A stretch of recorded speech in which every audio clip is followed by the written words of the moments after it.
도널드 트럼프가 모든 헤드라인을 장식할 수도 있지만 전국의 주도에서 벌어지는 당파적 투쟁은 범죄 혐의로 기소된 최초의 전직 대통령을 둘러뒀음.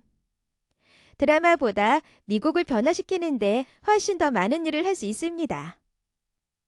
이래 투표법과 선거, 지도를 형성할 수도 있는 낙태와 총기와 같은 문제를 둘러싼 민주당원과 공화당원의 충돌은 2024년 대선 캠페인에서 있은 위대한 논쟁을 예고하고 있습니다.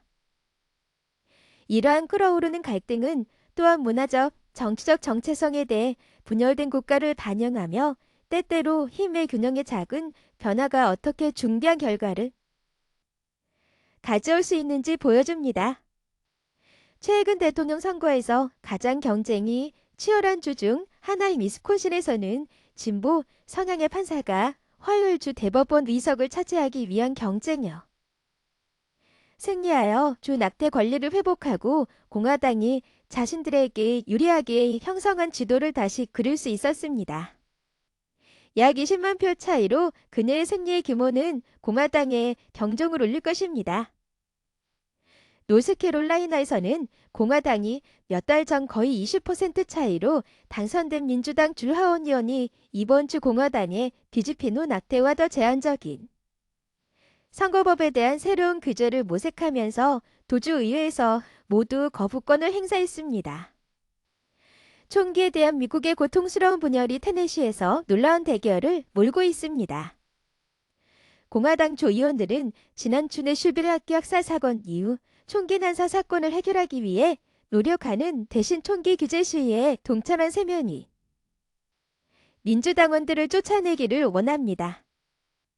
한편 국민민주당원들은 버니 샌더스가 지지하는 진보적인 브랜든 존슨이 화요일 시장 결선 투표에서 승리한 시카고를 바라보고 있습니다. 그는 경찰에 자금을 지원하라는 요구에 대한 이전의 지지보다 더 미묘한 피치를 함으로써 강력한 범죄 메시지로 온건파를 이겼습니다. 캠페인 동원. 존슨은 경찰 자금을 삭감하고 싶지 않다고 말했습니다. 그리고 플로리다 주지사 론 드산티스는 자신의 주 정부가 백악관 출마 가능성이 앞섰다.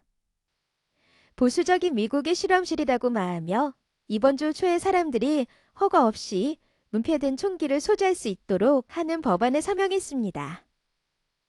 주 상원은 또한 월요일 매우 제한적인 6주 낙태 금지를 통과시켰습니다.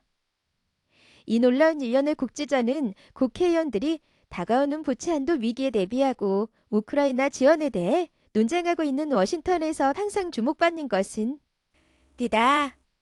그러나 각 주에서 시작되는 정치적 산불은 나중에 국가 차원에서 맹위를 떨치고 향후 총선 충돌을 정의할 수도 있습니다.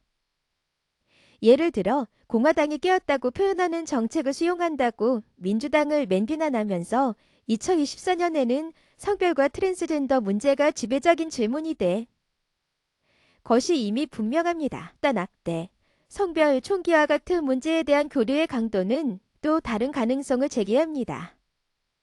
트럼프가 공화당의 풀뿌리 유권자들에게 호소하는 모든 것에도 불구하고 그는 악화되는 법적 문제에 대한 분노와 그를 백악관에 들어오지 못하게 하기.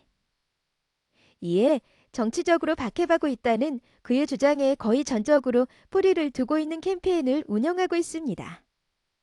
미국에서 벌어지고 있는 싸움은 많은 유권자들이 다른 것들을 염두에 두고 있음을 시사합니다.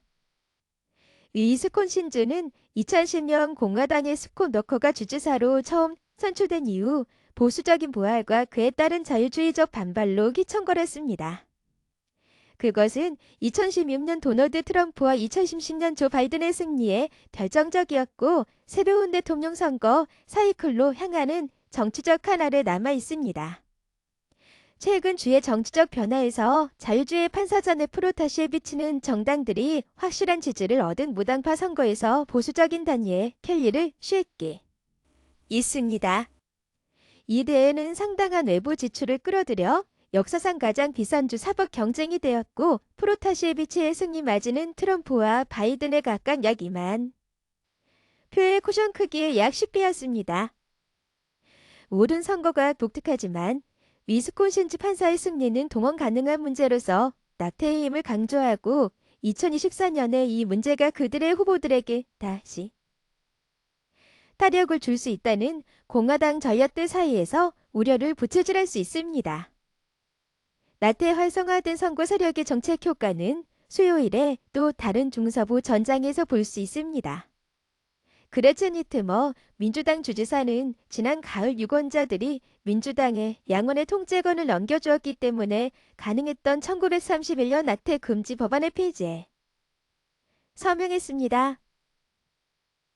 이제 자유주의적 다수결로 위스콘신 대법원은 거의 모든 상황에서 낙태를 금지하는 남북전쟁 이전의 법을 뒤집을 것으로 예상되는데 이 법은 미국 대법원이 로비 예이드를 뒤집은 후 다시 시행되었습니다. 프로타시에비치의 승리는 지난해 연방 나태 권리의 상실로 사기가 떨어진 민주당원들에게 희망의 등불이 될 것입니다.